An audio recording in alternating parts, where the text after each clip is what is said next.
यो चाहिँ सरस्वती भाउजूले गर्नुभएको खेती। नमस्कार। यो चाहिँ हामी के भन्छ ब्यारेक भोजपुर होइन, यो हाम्रो चाहिँ एकदम डिटेल होइन, यो हाम्रो चाहिँ यो एकदम केन्द्र हो। केन्द्र भनेको चाहिँ राजाको गाउँ राजधानीको छेउमा हो। यो खोर्सानी रोपेछ मेरो रबिन भाइले। ऊ सुविधार हुनुहुन्छ। यो सिमी रोपेको रहेछ, सिमी फुल्नु थालेछ, काँक्रा यहाँ फुल्न थालेछ, फल्न पनि थालेछ, जयन्ती फलिसकेको छ। यो चाहिँ राम्रो रहेछ। यो चाहिँ हाम्रो भाइले होइन बुवाले रोपेको क्वार्टरमा हो। यो ब्यारेकको क्वार्टरमा, आर्मीको क्वार्टरमा। यो त फर्सी रोपेछ, दाउरा छ, लसुन छ। उता चाहिँ ठ्याक्कै ठ्याक्कै उता आजको खरे हो।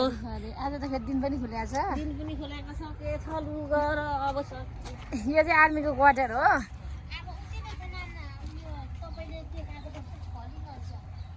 हजुर के हो फलेको छ, हेर्नु फलेछ, खै खै खै हेर्नु फलेको छ। फलेको पनि छ भनेपछि खोइ कहाँ फलेको छ नै, खोइ खोइ नफलेको छ।